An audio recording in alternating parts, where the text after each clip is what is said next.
চুন্নুকে গ্রেপ্তার না করে, 14 দলের দোষরদেরকে গ্রেপ্তার না করে, তাহলে কিন্তু আমরা ওই জিএম কাদেরের বাড়ি ঘেরাও করব।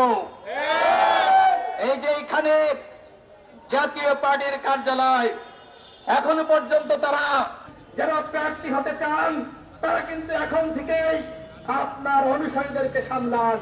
লক্ষ্য করছি অনেকে বলছে বিচার সংস্কার শেষ না করে, বাস্তবায়ন না করে কিসের নির্বাচন।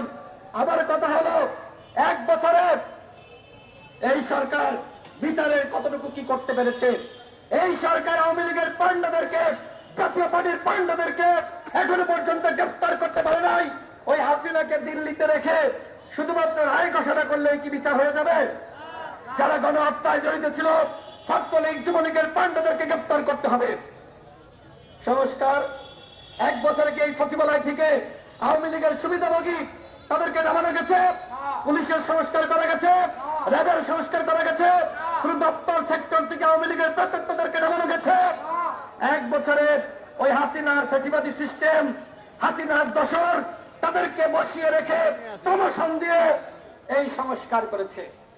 দুঃখ লাগে, ডক্টর মোহাম্মদ ইউনূস এবং তার সরকারকে আমরা বিশ্বাস করেছিলাম, এখনো আস্থা রাখতে চাই, কিন্তু এই যে 1 বছর অতিবাহিত হলো, 1 বছরে কিন্তু দৃশ্যমান সংস্কার আমরা দেখছি না।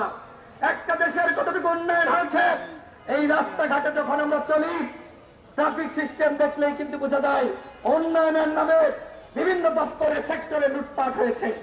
সুতরাং যারা আবার হয়েছে, ভুল করেছেন, ক্ষমা করে দিলাম, কিন্তু হাতে আর 6 মাস সময় আছে। এই 6 মাসে আওয়ামী লীগের পান্ডাদেরকে গ্রেপ্তার করতে হবে। এই 6 মাসে জাতীয় পার্টির পান্ডাদেরকে গ্রেপ্তার করতে হবে। এই 6 মাসে দৃশ্যমান সংস্কার করতে হবে। আমরা চাই বিচার, সংস্কার এবং নির্বাচন, একটাকে বাদ দিয়ে আরেকটা হতে পারে না। সুতরাং সরকারকে বলবো, এই 6 মাসে 3টার উপরেই আপনাদের সমান গুরুত্ব দিতে হবে।